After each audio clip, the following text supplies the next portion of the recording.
Hey everybody, welcome back to the Chaotic Little Book Corner. My name's Acacia. Today we're going to be doing our top 5 magical realism.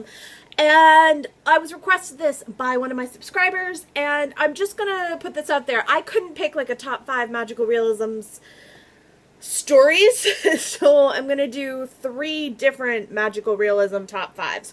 One is going to be this one, which is ones I've hardly mentioned, or when I have mentioned them, I haven't mentioned them for very long, but I still really love them. One is going to be my favorite my favorite magical realism that I've ever read, and that'll be later on because I think I want to wait till I have one other book done that I think might be a new favorite. I'm not sure. And then the other one is going to be the third, which is going to be my top 5 favorite magical realism short story collections. So those I am going to be doing later. But I'm going to be doing my top 5 ones that are underrated or underhyped on my own channel, and that's my own fault, I have to admit. These are all ones that I love and that I really enjoy, and I wish I had read more of this because this is all my unread. If you guys want to know what's on my TBR for fiction, let me know. That could be my next shelf tour, but just it's full, real full. But anyway, I would definitely say that yes, these are my favorites that I haven't really mentioned. Or mentioned in a while, I should say. And right now I'm like kind of contemplating if I want to switch one out, but I don't think I do. I'm going to be good. Okay, so the first one I'm going to talk about is Helena Yami's, which is White is for Witching. And I love this book. This book takes place in a small, I believe it takes place over in the cliffs of Dover. So it is a young girl who suffers from pica, and she eats the chalk from the Dover cliffs. And the magical realism in this is so underplayed. Like, you almost don't understand that it's magical until you get into it. And it's a mixture between the ideas of, like, that witchcraft, voodoo, St. Louis kind of feel, and then the magical realism. It's wonderful and beautiful, and I found this probably my favorite Helena Yami so far. I think for sure that is what this was. I didn't rush through it because I loved it so much, and I really wanted to take my time with it. Helena Yami is one of my all-time favorite authors, for sure. And, I mean, that cover. There's another cover I want, but I can't justify having two. Can't do it. Next, Amy Bender, who I really fell in love with when I was reading this book. This is The Peculiar Sadness of Lemon Cake by Amy Bender, and I actually listened to this on Audible with my mother around Christmas time while we were driving back and forth from Massachusetts for family stuff, and it was just a real joy. It was really nice to listen to it with my mother and kind of be able to discuss it with her, because my mother does have a degree in English and she usually reads classics, so it was really nice to kind of mix it up. And right after this we listened to Crimson Petal and the White, and it was just really such a different type of story. Once you listen to Crimson Petal and the White compared to this, you realize just how different this is. This is about a young girl. Her name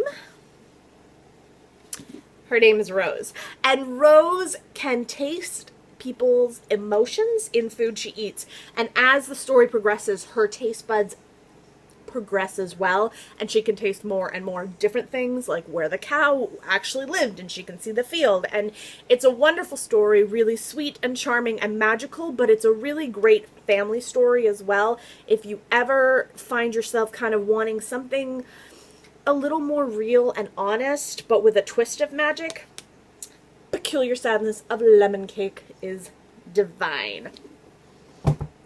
Next we have Hospice by Gregory Howard. This is phenomenal, and it's a mix between, I think it so much verges on the side of fantasy that it's hard to put it as magical realism, but I really do call it magical realism. This has elements of fairy tale and Alice in Wonderland and mental asylums and just weird homes and towns and villages and people. It's absolutely phenomenal. If you haven't read it, pick it up.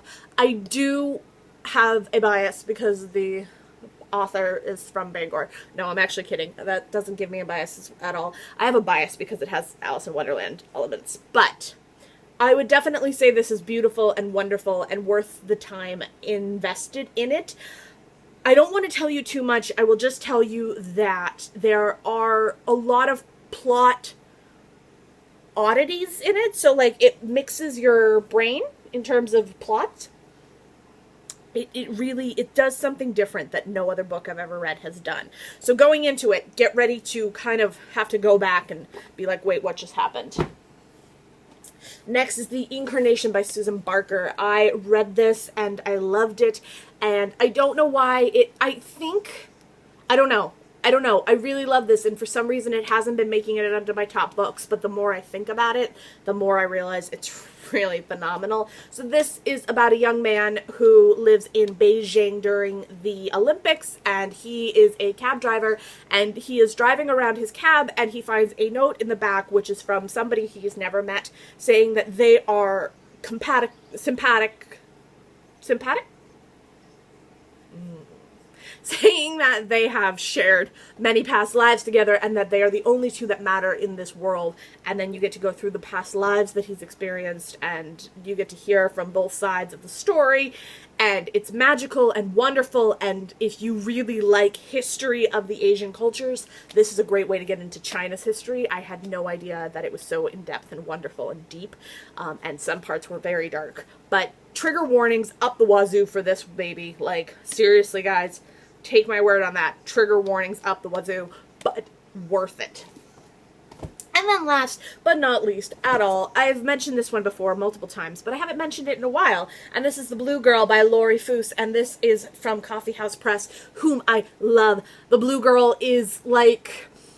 I think the reason I fell in love with this so much is I was able to picture my own small town the way that this book was written, because we do have a little pond lake area that kind of remnants parts of this book, and the small town aspects where there's like houses down dirt roads, and it felt very homey to me, and very rural, and very kind of snotty but very soft spoken.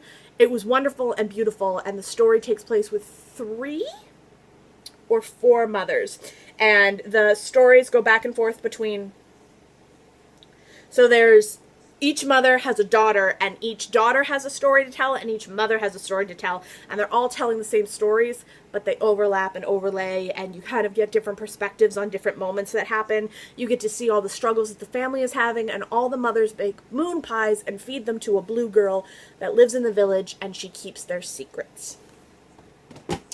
Okay, guys, that has been my top 5 magical realism favorites that I don't mention very often. I will admit I'm going back to the old way of not editing for a while I try and learn the editing for iMovie again. Oh boy. Okay, so I'm going to leave you guys with that, and I will see you in my next video. Bye!